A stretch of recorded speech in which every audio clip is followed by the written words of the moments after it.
నమస్కారం ETV news కి స్వాగతం ఈనాటి ముఖ్యాంశాలు ఏపీలో తెలుగుదేశం జనసేన గాలి వీస్తోందన్న చంద్రబాబు ఎన్నికల నాటికి సునామీగా మారి జగన్ ఆట ముగిస్తుందని వ్యాఖ్య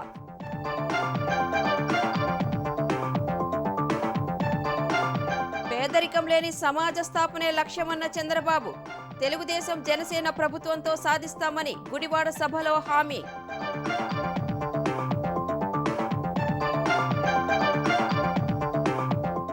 బెయిల్ కోసం జైల్లోనే కోడికత్తి కేసు నిందితుడు శ్రీనివాస్ నిరాహార దీక్ష సీఎం జగన్ కోర్టుకు వచ్చి సాక్ష్యం చెప్పాలని డిమాండ్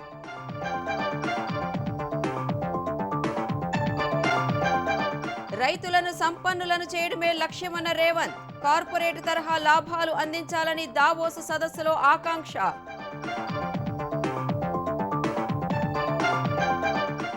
కాంగ్రెస్ హామీల అమలు కోసం ఒత్తిడి చేస్తూనే ఉంటామన్న కేటీఆర్ అదానీ ఒప్పందంతో భాజపా కాంగ్రెస్ బంధం స్పష్టమైందని వ్యాఖ్య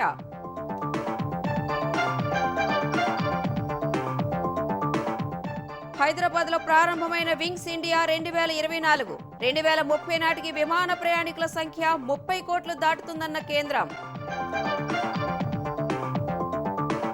అయోధ్యలో కొనసాగుతున్న శ్రీరాముడి విగ్రహ ప్రాణ ప్రతిష్ఠ క్రతువు రామాలయ స్టాంపును విడుదల చేసిన ప్రధాని మోదీ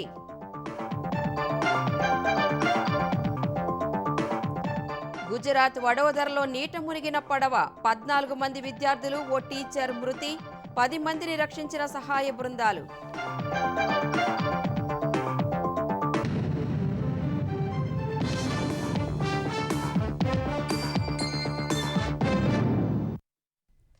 ఆంధ్రప్రదేశ్ అంతటా తెలుగుదేశం జనసేన గాలి ఉధృతంగా వీస్తోందని తెలుగుదేశం అధినేత చంద్రబాబు అన్నారు.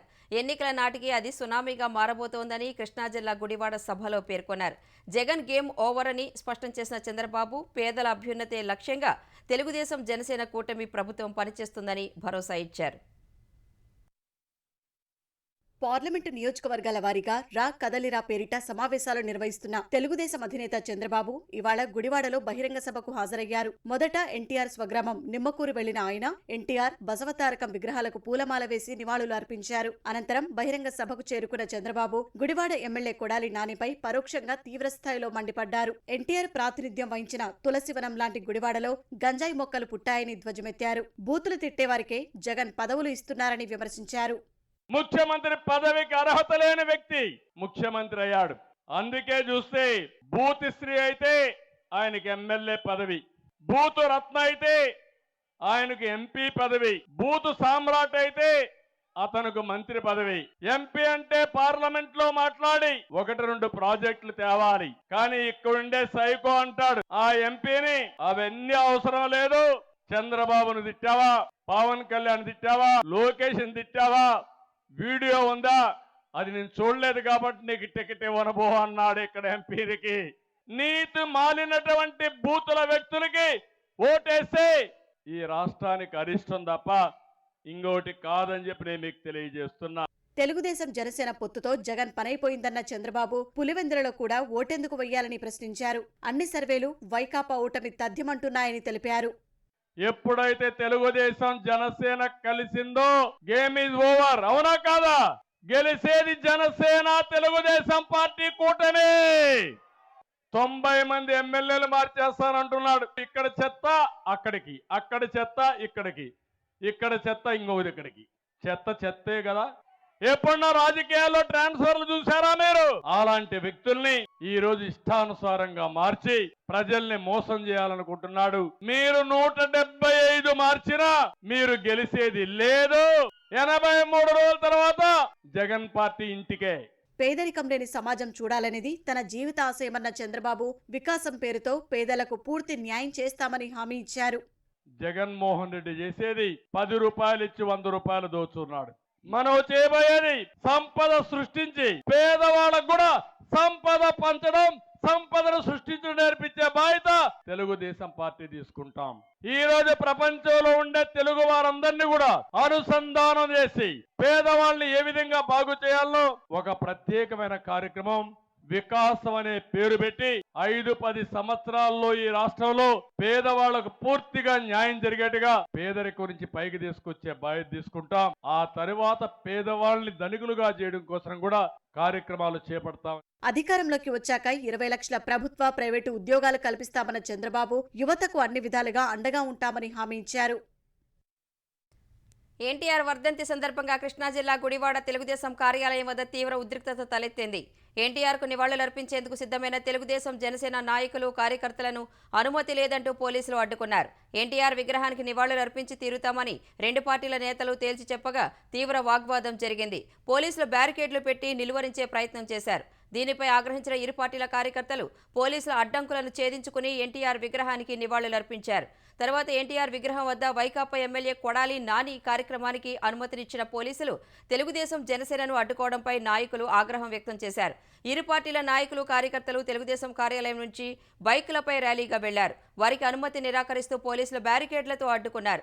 పోలీస్ వలయాన్ని నెట్టుకుంటూ శ్రేణులు దూసుకెళ్లగా పలువురికి గాయాలయ్యాయి.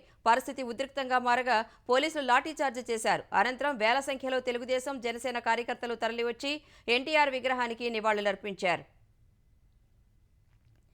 తెలుగుదేశం వ్యవస్థాపక అధ్యక్షుడు ఎన్టీఆర్ వర్ధంతి సందర్భంగా పార్టీ శ్రేణులు ఆయనకు ఘనంగా నివాళులర్పించాయి. పేదరికం లేని, కులమతాలకు అతీతమైన సమాజాన్ని స్థాపించాలన్న ఎన్టీఆర్ కలను నిజం చేయడమే అందరి కర్తవ్యం కావాలని చంద్రబాబు పిలుపునిచ్చారు. ఎన్టీఆర్ స్మృతికి నివాళులర్పిస్తూ సామాజిక మాధ్యమాల్లో పోస్ట్ చేసిన చంద్రబాబు ఎన్టీఆర్ అంటే ఒకే ఒక జీవితం, 2 తిరుగులేని చరిత్రలు అని గుర్తు చేసుకున్నారు. కృషి, పట్టుదల, క్రమశిక్షణ అనే ఆయుధాలతో ఒక రైతు బిడ్డ సాధించిన అద్వితీయ విజయానికి ప్రతీక తారక రామారావు అని కొనియాడారు. గుంటూరు జిల్లా మంగళగిరిలోని పార్టీ నియోజకవర్గ కార్యాలయంలో ఎన్టీఆర్ విగ్రహానికి నారా లోకేష్ పూలమాల వేసి నివాళులర్పించారు. పేద ప్రజల సంక్షేమానికి ఎన్టీఆర్ ప్రవేశపెట్టిన పథకాలు చరిత్రలో నిలిచిపోతాయన్నారు. ఎన్టీఆర్ 28వ వర్ధంతి సందర్భంగా తెలుగుదేశం నాయకులు, కార్యకర్తలు, అభిమానులు ఆంధ్రప్రదేశ్ వ్యాప్తంగా నివాళులర్పించారు. ఆయన సేవలను స్మరించుకుంటూ రక్తదాన శిబిరాలు నిర్వహించారు. తారక రాముడికి మరణం లేదని ఆయన తనయుడు నందమూరి బాలకృష్ణ అన్నారు. హైదరాబాద్లోని ఎన్టీఆర్ ఘాట్లో కుటుంబ సభ్యులతో కలిసి నివాళులర్పించారు. జూనియర్ ఎన్టీఆర్, కళ్యాణ్ రామ్ ఉదయమే ఘాట్ వద్దకు చేరుకుని పుష్పాంజలి ఘటించారు. శాసనసభ ఎన్నికలకు గడువు దగ్గర పడుతున్న వేళ వైకాపా నుంచి తెలుగుదేశంలోకి వలసలు పెరుగుతున్నాయి. తెలుగుదేశం అధినేత చంద్రబాబు సమక్షంలో వైకాపా నుంచి పలువురు నాయకులు సైకిల్ ఎక్కారు. ఎన్టీఆర్ భవన్లో జరిగిన కార్యక్రమంలో రైల్వే కోడూరు నుంచి ముక్కు రూపనందరెడ్డి, కదిరి నుంచి పివి పవన్ కుమార్ రెడ్డి, మడకసిర నుంచి ఎంవి రమేష్, శ్రీకాకుళం నుంచి రెడ్డి చిరంజీవి, చీపురుపల్లికి చెందిన మాజీ ఎమ్మెల్యే గద్దె బాబురావు, వారి అనుచరులు తెలుగుదేశంలో చేరారు. మొత్తం 5 నియోజకవర్గాలకు చెందిన నాయకులు తెలుగుదేశంలో చేరారు. నవరత్నాలు, పేదలందరికీ ఇళ్లు పథకం కింద ఇళ్లు నిర్మించుకుంటున్న వారికి సీఎం జగన్మోహన్ రెడ్డి ఇవాళ వడ్డీ రాయితీ నిధులను విడుదల చేశారు. తాడేపల్లిలోని సీఎం క్యాంపు కార్యాలయంలో నిర్వహించిన కార్యక్రమంలో జగన్ అర్హులైన 4,07,323 మంది లబ్ధిదారులకు వడ్డీ రాయితీ కింద 46.90 కోట్ల రూపాయలు విడుదల చేశారు. నవరత్నాలు, పేదలందరికీ ఇళ్లు పథకం కింద ఇళ్లు నిర్మించుకుంటున్న వారికి పావలా వడ్డీకే 35,000 రూపాయల చొప్పున ప్రభుత్వం బ్యాంకు రుణాలు ఇప్పించింది. మొత్తం 12.77 లక్షల మందికి 4,500 కోట్ల బ్యాంకు రుణాలు అందించినట్టు వడ్డీ రాయితీ విడుదల చేసిన తర్వాత జగన్ చెప్పారు. ఏపీలో మొత్తం 31.19 లక్షల ఇళ్ల స్థలాలు ఇచ్చామని, 22.25 లక్షల ఇళ్ల నిర్మాణాలు జరుగుతున్నాయని ఆయన వివరించారు. సమాజానికి ఎంతో సాయం చేస్తున్న రైతులకు ప్రపంచమంతా అండగా నిలవాల్సిన అవసరం ఉందని ముఖ్యమంత్రి రేవంత్ రెడ్డి అన్నారు. అన్నదాతలకు కార్పొరేట్ తరహా లాభాలు వస్తే ఆత్మహత్యలు ఉండవన్నారు. దావోస్లో ప్రపంచ ఆర్థిక వేదిక సదస్సులో భాగంగా food system and local action అనే అంశంపై రేవంత్ రెడ్డి మాట్లాడారు. భారత్లో వ్యవసాయం తీవ్ర సమస్యలో ఉందన్న ఆయన రైతు ఆత్మహత్యలు అతిపెద్ద సమస్యగా మారిందని తెలిపారు. రైతులకు కనీస మద్దతు ధర కంటే ఎక్కువ లాభాలు రావాలన్నది తన స్వప్నమని పేర్కొన్నారు. In India, we have a big problem in agriculture, farmers' suicides. They cannot sell produce, they do not get bank loans, they don't have modern technology. Further, Congress party started a policy of minimum support price for farmers. We give direct money for farmers as investment. Its name is Right Bharosa. I have a dream to make farmers earn profit more than MSP, just like return on investment in corporate sector. If we can do it, it will stop 99% of farmers' suicides. Farmers always help the world The world must now help the farmers. ముఖ్యమంత్రి Revanth Reddy Davos పర్యటనలో రెండో రోజు తెలంగాణకు భారీగా పెట్టుబడులు వచ్చాయి. Tata group chairman చంద్రశేఖరన్తో CM Revanth Reddy చర్చలు జరపగా మరిన్ని పెట్టుబడులతో వ్యాపార విస్తరణ చేస్తామని ఆయన తెలిపారు. 1500 కోట్లతో స్కిల్ సెంటర్లతో పాటు కొత్త ప్రాజెక్టులు చేపడతామని వెల్లడించారు. రేవంత్ రెడ్డిని కలిసిన ఉబర్ యాజమాన్య ప్రతినిధి బృందం తెలంగాణలో ఉబర్ గ్రీన్, ఉబర్ షటిల్ను ప్రారంభించనున్నట్లు వివరించింది. హైదరాబాద్లో యూకేకి చెందిన సర్జికల్ ఇన్స్ట్రుమెంట్స్ గ్రూప్ హోల్డింగ్స్ 231 కోట్లతో వైద్య పరికరాల తయారీ పరిశ్రమ నెలకొల్పనుంది. ఈ మేరకు దావోస్లో రేవంత్ రెడ్డితో సంస్థ ఎండీ గౌరీ శ్రీధర, డైరెక్టర్ అమర్ చర్చల అనంతరం ఒప్పందం కుదిరింది. అటు డిజిటల్ సెంటర్ ఏర్పాటుకు తెలంగాణ ప్రభుత్వంతో సిస్ట్రా గ్రూప్ ఒప్పందం చేసుకుంది. తర్వాత రేవంత్ రెడ్డి బృందం దావోస్ పర్యటన ముగించుకుని లండన్ వెళ్లింది. 3 రోజుల లండన్ పర్యటనలో పారిశ్రామికవేత్తలతో చర్చించడం సహా థేమ్స్ నది అభివృద్ధి, పర్యాటకంపై అధ్యయనం చేయనున్నారు. భాజపా ఆదేశాల మేరకే అదానీతో తెలంగాణ ప్రభుత్వం, ముఖ్యమంత్రి కలిసి పనిచేస్తున్నారని భారాస కార్యనిర్వాహక అధ్యక్షుడు కేటీఆర్ అన్నారు. కాంగ్రెస్, భాజపా కొమ్మక్కు రాజకీయాలకు ఇదే నిదర్శనమని, ఈ విషయాన్ని ప్రజలకు వివరించాలని మహబూబ్నగర్ లోక్సభ సన్నాహక సమావేశంలో కేటీఆర్ సూచించారు. కరీంనగర్ ఎంపీ బండి సంజయ్ స్వయంగా కాంగ్రెస్, భాజపా కలిసి భారాసను ఓడించాలంటున్న విషయాన్ని గుర్తించాలన్నారు. మోదీ, అదానీ ఒక్కటే అని కాంగ్రెస్ ముఖ్య నేత రాహుల్ గాంధీ సహా సీఎం రేవంత్ రెడ్డి చెప్పారన్న కేటీఆర్ ఇప్పుడు దావోస్లో అదానీతో అలైబలై అంటున్నారని ఆక్షేపించారు. ఢిల్లీలో అదానీతో కొట్లాడుతున్న కాంగ్రెస్ తెలంగాణలో ఎలా కలిసి పనిచేస్తుందని ప్రశ్నించారు. అసెంబ్లీ ఎన్నికల సమయంలో కాంగ్రెస్ ఇచ్చిన 420 హామీలు ఎప్పటికప్పుడు ప్రజలకు గుర్తు చేయాలన్న కేటీఆర్ పాలమూరు రంగారెడ్డి ప్రాజెక్టుకు జాతీయ హోదాపై చేతులెత్తేసిందని విమర్శించారు. నిరుద్యోగులకు 4000 భృతి, ఒకేసారి రుణమాఫీపై కాంగ్రెస్ మాట తప్పుతోందన్న కేటీఆర్ ఇదే పరిస్థితి కొనసాగితే 6 నెలల్లోనే ప్రజలు తిరగబడతారని జోస్యం చెప్పారు. ఎప్పటికప్పుడు కాంగ్రెస్ వైఫల్యాలను ప్రజల్లోకి తీసుకువెళ్లాలని కేటీఆర్ సూచించారు.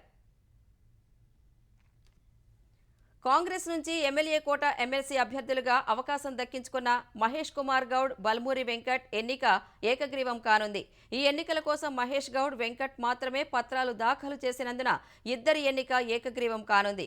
అంతకుముందు శాసనసభ కోటాలోని 2 శాసనమండలి స్థానాలకు 2 నామినేషన్లు దాఖలు చేసే కార్యక్రమానికి ఉప ముఖ్యమంత్రి భట్టి విక్రమార్క, మంత్రులు ఉత్తమ్ కుమార్ రెడ్డి, పొంగులేటి శ్రీనివాసరెడ్డి హాజరయ్యారు. ప్రస్తుతం టీపీసీసీ వర్కింగ్ ప్రెసిడెంట్గా ఉన్న మహేష్ కుమార్ గౌడ్, ఎన్ఎస్యుఐ తెలంగాణ అధ్యక్షుడిగా ఉన్న బల్మూరి వెంకట్ ఎంతో కాలం నుంచి పార్టీ కోసం పనిచేస్తున్నారని, వారి కష్టానికి ఇప్పుడు తగిన గుర్తింపు లభించిందని నామినేషన్ల కార్యక్రమం తర్వాత మంత్రి ఉత్తమ్ కుమార్ రెడ్డి చెప్పారు.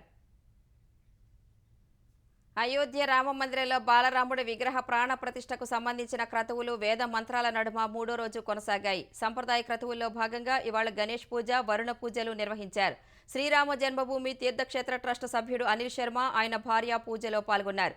మొదటి రోజైన మంగళవారం నాడు సరయూ నది ఘాటు వద్ద హారతి కార్యక్రమం నిర్వహించారు. బుధవారం సరయూ నది తీరంలో కలశ పూజ నిర్వహించిన తర్వాత గత రాత్రి అయోధ్య రామ మందిరం గర్భగుడిలోకి బాలరాముడి విగ్రహాన్ని తీసుకొచ్చారు.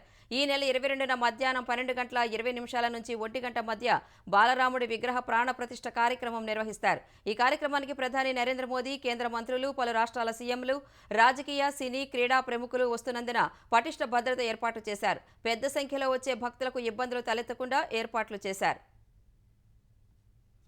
అయోధ్యలో శ్రీరాముని ప్రాణ ప్రతిష్టకు ముహూర్తం సమీపిస్తుండగా అయోధ్య రామాలయ స్టాంపును ప్రధాని నరేంద్ర మోదీ విడుదల చేశారు. వినాయకుడు, హనుమంతుడు, జటాయువు, శబరి, కెవత్రాజ్ స్టాంపులను కూడా మోదీ విడుదల చేశారు. ఈ 5ంటిని పంచభూతాలు ప్రతిబింబించే విధంగా సూర్యుని కిరణాలు, సరయూ నది జలం, అయోధ్య వాతావరణంలోని మట్టిని వినియోగించి సువాసనలు వెదజల్లే విధంగా చందనంతో తయారు చేసినట్లు పేర్కొన్నారు. ప్రపంచవ్యాప్తంగా 20 దేశాల్లోని రాముడి చిత్రాలతో తయారు చేసిన స్టాంపులతో నిండిన 48 పేజీల పుస్తకాన్ని ప్రధాని మోదీ విడుదల చేశారు. ఈ పుస్తకంలో అమెరికా, న్యూజిలాండ్, సింగపూర్, కెనడా వంటి ప్రముఖ దేశాలకు చెందిన రాముడి స్టాంపుల చిత్రాలు ముద్రించారు. అయోధ్యలో శ్రీరాముడి విగ్రహ ప్రాణప్రతిష్ఠ జరిగే జనవరి 22న దేశవ్యాప్తంగా కేంద్ర ప్రభుత్వ కార్యాలయాల్లో ఒక పూట సెలవు దినంగా కేంద్రం ప్రకటించింది. దేశవ్యాప్తంగా ఉన్న కేంద్ర ప్రభుత్వ రంగ సంస్థలు, బ్యాంకులు, పరిశ్రమలు, విద్యాలయాలకు జనవరి 22న మధ్యాహ్నం 2:30 వరకు ఈ సెలవు వర్తిస్తుందని కేంద్ర సిబ్బంది వ్యవహారాల శాఖ ఓ ప్రకటనలో పేర్కొంది. ప్రజల మనోభావాల దృష్ట్యా ఈ నిర్ణయం తీసుకున్నట్లు కేంద్ర సహాయ మంత్రి జితేందర్ సింగ్ తెలిపారు. ఇప్పటికే ఉత్తరప్రదేశ్, గోవా, మధ్యప్రదేశ్, ఛత్తీస్గఢ్, హర్యానా రాష్ట్రాలు పాఠశాలలకు సెలవు ప్రకటించాయి. మరోవైపు రాముడి విగ్రహ ప్రాణ ప్రతిష్ఠ రోజున రామమందిరం, అయోధ్య అలంకరణ కోసం దేశంలోని అన్ని ప్రాంతాల నుంచి బంతి పువ్వులను సేకరిస్తున్నారు. ఈ పుష్పాలతో జై శ్రీరామ్ అనే ఆకారంలో దండలు అల్లి అయోధ్యలోని పలు చోట్ల అందంగా అలంకరించనున్నట్లు వెల్లడించారు. దేశ ప్రాంతీయ విమానాల ప్రయాణికుల సంఖ్య 2030 నాటికి ఏడాదికి 30 కోట్ల మార్కును చేరుకుంటుందని పౌర విమానయాన శాఖ మంత్రి జ్యోతిరాదిత్య సింధియా అన్నారు. ప్రస్తుతం ఉన్న 15.3 కోట్లు ఉన్న సంఖ్య 6 ఏళ్లలో రెండింతలవుతుందని చెప్పారు. భారత పౌర విమానయాన రంగానికి మంచి మార్కెట్ ఉందన్న సింధియా విమానాశ్రయాల సంఖ్య కూడా గణనీయంగా పెరుగుతుందన్నారు. దేశంలోని మరిన్ని గ్రీన్ ఫీల్డ్ ఎయిర్పోర్ట్లు నిర్మించాల్సి ఉందన్న ఆయన పైలట్ల సంఖ్య కూడా క్రమంగా పెరుగుతోందని చెప్పారు. హైదరాబాద్ బేగంపేట విమానాశ్రయంలో వింగ్స్ ఇండియా 2024 ప్రదర్శనను జ్యోతిరాదిత్య సింధియా ప్రారంభించారు. పౌర విమానయాన శాఖ ఆధ్వర్యంలో జరుగుతున్న ఈ ప్రదర్శన ప్రారంభోత్సవానికి కేంద్ర రోడ్లు, హైవేల శాఖ సహాయ మంత్రి జనరల్ వికే సింగ్, తెలంగాణ రోడ్లు, భవనాల శాఖ మంత్రి కోమటిరెడ్డి వెంకటరెడ్డి హాజరయ్యారు. 4 రోజులు జరిగే ఈ ప్రదర్శనలో భారీ విమానాలు, చార్టర్డ్ ఫ్లైట్లు, హెలికాప్టర్లు, డ్రోన్లను ప్రదర్శించనున్నారు. 106 దేశాల నుంచి 1500 మంది ప్రతినిధులు పాల్గొంటున్నారు. ఈ సాయంత్రం నిర్వహించిన వైమానిక విన్యాసాలు ఆకట్టుకున్నాయి.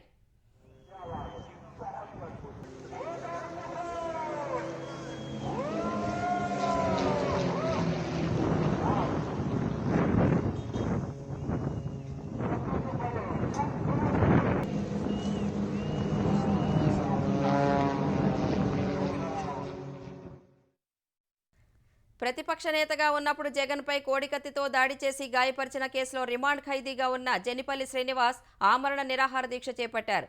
సీఎం జగన్ కోర్టుకు వచ్చి సాక్ష్యం చెప్పాలని డిమాండ్ చేస్తూ విశాఖ జైల్లో నిందితుడు శ్రీనివాస్ నిరాహార దీక్ష చేపట్టారు. శ్రీనుకు మద్దతుగా అతని తల్లి, సోదరుడు విజయవాడలోని తమ ఇంట్లో దీక్ష చేస్తున్నారు. ముందుగా విజయవాడ ధర్నా చౌక్ వద్ద దీక్ష చేసేందుకు శ్రీను తల్లి సావిత్రి, సోదరుడు సుబ్బరాజు అనుమతి కోరగా పోలీసులు నిరాకరించారు. ఈ పరిస్థితిలో వారు విజయవాడలోని తమ నివాసంలో దీక్ష చేపట్టారు. అటు శ్రీనుకు మద్దతుగా జైలు బయట దళిత సంఘాలు ఆందోళన నిర్వహించాయి. జైల్లో శ్రీనివాస్తో ములాఖాత్ అయిన విశాఖ దళిత హక్కుల పోరాట వేదిక నేత డాక్టర్ బూసి వెంకట్రావు సంఘీభావం తెలిపారు. దీక్షకు దళిత సంఘాలన్నీ మద్దతిస్తున్నట్లు తెలిపారు. కోడికత్తి శ్రీనును వెంటనే విడుదల చేయాలని మాజీ ఎంపీ హర్ష్ కుమార్ రాజమహేంద్రవరంలోని ఇంట్లో దీక్షకు దిగారు. 5 ఏళ్లుగా ఓ దళితుడిని జైల్లో మగ్గేలా చేయడం దుర్మార్గమని, సాక్ష్యం చెప్పడానికి జగన్కు ఆ మాత్రం తీరిక లేదా అని హర్ష్ కుమార్ ప్రశ్నించారు. డ్రైవింగ్ లైసెన్సుల జారీ, వాహనాల రిజిస్ట్రేషన్ ప్రక్రియను మరింత సులభతరం చేయనున్నట్లు తెలంగాణ రవాణా శాఖ మంత్రి పొన్నం ప్రభాకర్ తెలిపారు.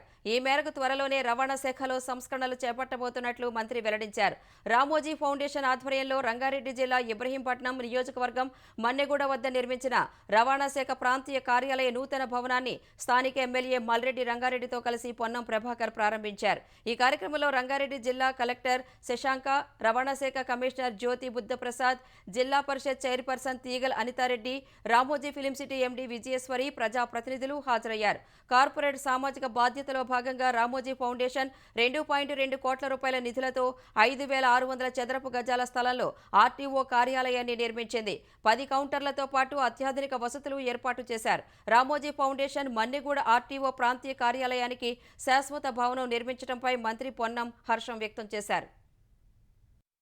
భవిష్యత్తులో కూడా రాష్ట్ర వ్యాప్తంగా రవాణా శాఖకు సంబంధించి అనేక సంస్కరణలు, మార్పులు, చేర్పులు సంస్థ పరంగా అదేవిధంగా ప్రజలకు సేవలు అందించే విషయం లోపల తీసుకోవడానికి ప్రతి పౌరునికి డ్రైవింగ్ లైసెన్స్ రూపం కావచ్చు, లేదా బండి రిజిస్ట్రేషన్ కి సంబంధించి కావచ్చు, లేదా ఇతరత్ర రవాణా పరమైనటువంటి అనేక అంశాల మేరకు మన యొక్క కార్యాచరణ కొనసాగించే విధంగా తీసుకొని పోతా ఉన్నాం.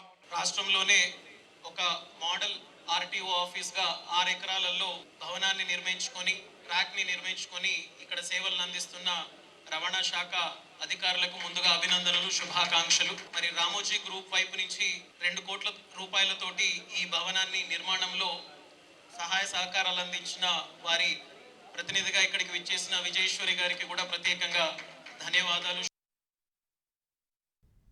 కాళేశ్వరం ప్రాజెక్టుపై ప్రభుత్వ ఆదేశాలతో విజిలెన్స్ అండ్ ఎన్ఫోర్స్మెంట్ విచారణ కొనసాగిస్తోంది. ఆ శాఖ డైరెక్టర్ జనరల్ రాజీవ రతన్ పర్యవేక్షణలో భూపాలపల్లి జిల్లా మహదేవ్పూర్ మండలం కాళేశ్వరంలోని హరిత హోటల్లో మేడిగడ్డ బ్యారేజ్, కన్నెపల్లి పంప్ హౌస్కు సంబంధించి ఇంజనీరింగ్ అధికారులను విచారించారు. పలు అంశాలపై సమాచారం తెలుసుకున్న విజిలెన్స్ అధికారులు కొన్ని ఫైళ్లు, హార్డ్ డిస్కులు ఎక్కడ ఉన్నాయనే అంశంపై ఆరా తీసినట్లు తెలిసింది.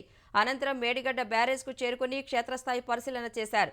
బ్యారేజ్లో 7వ బ్లాక్లో కుంగిన పియర్స్ పరిసరాలు సహా బ్యారేజ్ దిగువ భాగంలో డీజీ రాజీవ్ రతన్ స్వయంగా కిందకు దిగి పరిశీలించారు. అక్కడ నుంచి కాళేశ్వరానికి చేరుకుని మరోసారి హరిత హోటల్లో సంబంధిత అధికారులను ప్రశ్నించారు. ఈ విచారణ ప్రాంతానికి స్థానిక పోలీసులను కూడా అనుమతించడం లేదు. కాళేశ్వరం ప్రాజెక్టులోని అన్నారం బ్యారేజ్ నుంచి బొంగలు రాకుండా మరమ్మతు పనులను నిర్మాణ సంస్థ ఆప్కాన్స్ పూర్తి చేసింది. గతేడాది అక్టోబర్లో భారీ వర్షాలకు వచ్చిన వరద ఉధృతికి అన్నారం బ్యారేజీ 38, 28 అవుట్లెట్ల వద్ద బొంగలు ఏర్పడ్డాయి. అవి ఏర్పడిన వెంటనే అప్రమత్తమైన అధికారులు స్టోన్, మెటల్, ఇసుకతో తాత్కాలిక ట్రీట్మెంట్ చేసి లీకేజీని అదుపు చేశారు. బొంగల నుంచి ఇసుక బయటకు పోకుండా చర్యలు చేపట్టింది. తరువాత గ్రౌండింగ్ చేయించాలని నిర్ణయించగా బ్యారేజ్ నిర్మాణ సంస్థ ఆప్కాన్స్ హిమాచల్ ప్రదేశ్ నుంచి హెలికాప్టర్లో పాలీ యూరిథ్రిన్ అనే రసాయనాన్ని తెప్పించి ఆ పనులు పూర్తి చేసింది. ఆప్కాన్స్ సంస్థకు చెందిన 25 మంది నిపుణులు 28, 38 అవుట్లెట్ల వద్ద గ్రౌండింగ్ పనులను పర్యవేక్షించారు. ఈ మేరకు అన్నారం బ్యారేజ్లో 2 పియర్స్ వద్ద బొంగలకు మరమ్మతు పూర్తయినట్లు ఇంజనీరింగ్ వర్గాలు తెలిపాయి. ఇరుగు పొరుగు దేశాలుగా, ముస్లిం దేశాలుగా ఇన్నాళ్లు ఇరాన్, పాకిస్తాన్ మధ్య ఉన్న సఖ్యతకు బీటలు పడుతున్నాయి. తమ భూభాగంలో ఇరాన్ చేసిన దాడులను తీవ్రంగా పరిగణించిన పాకిస్తాన్ ఎదురుదాడికి దిగింది. ఇరాన్లోని సిస్తాన్, బలూచిస్తాన్ ప్రాంతంలోని సరవాన్ నగరం సమీపంలోని Balochistan liberation front BLF, Balochistan liberation army BLAలను లక్ష్యంగా చేసుకుని పాక్ దాడులు చేసింది. ఈ దాడుల్లో పలువురు తీవ్రవాదులు మరణించినట్లు పేర్కొంది. పాక్ బలూచిస్తాన్లో ఉన్న జైష్ అల్ అదిల్ తీవ్రవాద సంస్థను లక్ష్యంగా చేసుకుని ఈ నెల 16న దాడులు చేసినట్లు ఇరాన్ ప్రకటించగా, అదే వంకతో ఇరాన్ భూభాగంలోని ప్రాంతాలపై పాకిస్తాన్ దాడులు చేసింది. అంతకుముందే ఇరాన్లోని తమ రాయబారిని పాకిస్తాన్ వెనక్కి పిలిచింది. దౌత్య అధికారుల ప్రయాణాలపై నిషేధం విధించిన పాక్ స్వదేశం వెళ్లిన పాక్లోని ఇరాన్ రాయబారి తిరిగి రాబోరని చెప్పింది. పాక్ దాడుల్లో 3 మహిళలు, 4 పిల్లలు సహా 9 మంది మృతి చెందినట్లు ఇరాన్ మీడియా తెలిపింది. అటు తమపై పాక్ దాడులను ఖండించిన బలూచిస్తాన్ లిబరేషన్ ఫ్రంట్ ప్రతీకార దాడులు చేస్తామని హెచ్చరించింది. హౌతీ రెబల్స్పై అమెరికా సైన్యం మరోసారి క్షిపణులతో విరుచుకుపడింది. షిప్లు, జలంతర్గాముల ద్వారా యెమెన్లోని హౌతీ నియంత్రణలో ఉన్న ప్రాంతాలపై దాడులు చేసింది. ఎర్ర సముద్రంలో వాణిజ్య నౌకలే లక్ష్యంగా దాడులు చేస్తున్న హౌతీ రెబల్స్పై అమెరికా క్షిపణులతో విరుచుకుపడటం ఇటీవల ఇది 4వసారి. హౌతీ రెబల్స్ను అంతర్జాతీయ తీవ్రవాదులుగా ప్రత్యేక జాబితాలో మళ్లీ చేర్చిన తర్వాత అమెరికా ఈ దాడులు చేసింది. తద్వారా ఆ సంస్థకు నిధులు అందకుండా ఆంక్షలు విధించింది. హమాస్, ఇజ్రాయెల్ పోరు నేపథ్యంలో తరచూ వాణిజ్య నౌకలపై దాడులు చేస్తున్న హౌతీలు బుధవారం గల్ఫ్ ఆఫ్ ఎడెన్లో అమెరికాకు చెందిన ఒక వాణిజ్య నౌకపై దాడులు చేశారు. హౌతీలకు ఇరాన్ ఆయుధాలు సరఫరా చేస్తోందని అమెరికా ఆరోపిస్తోంది. హౌతీలకు ఆయుధ సరఫరా ఆపాలని ఇరాన్ హెచ్చరించింది. గురువారం యెమెన్కు వెళ్తున్న ఖండాంతర క్షిపణి విడిభాగాలను అమెరికా అడ్డుకుంది. అవి యెమెన్కు ఇరాన్ నౌకలో పంపుతోందని తెలిపింది. గుజరాత్ వడోదరలో జరిగిన ఘోర పడవ ప్రమాదంలో 14 మంది విద్యార్థులు సహా 15 మంది ప్రాణాలు కోల్పోయారు. హర్నీమోట్ నాథ్ సరస్సులో బోట్ మునిగిపోయి ఈ దుర్ఘటన చోటు చేసుకుంది. ప్రమాద సమయంలో పడవలో 27 మంది ఉన్నట్లు తెలుస్తుండగా వీరంతా విహారయాత్ర కోసం వెళ్లినట్లు జిల్లా కలెక్టర్ AB గోర్ తెలిపారు. సమాచారం అందుకున్న రెస్క్యూ టీం సహాయక చర్యలు చేపట్టారని వివరించారు. 27 మందిలో 14 మంది విద్యార్థులు, ఒక టీచర్ మృతి చెందగా 10 మందిని కాపాడారని వెల్లడించారు. గల్లంతైన మిగతా వారి కోసం గాలిస్తున్నట్లు చెప్పారు. పరిమితికి మించి చిన్నారులను ఎక్కించడం వల్లే పడవ మునిగిపోయినట్లు అంచనా వేస్తున్నారు. ఈ ప్రమాదం పట్ల ప్రధాని మోదీ తీవ్ర దిగ్భ్రాంతి వ్యక్తం చేశారు. మృతుల కుటుంబాలకు 2 లక్షల చొప్పున సాయం ప్రకటించారు.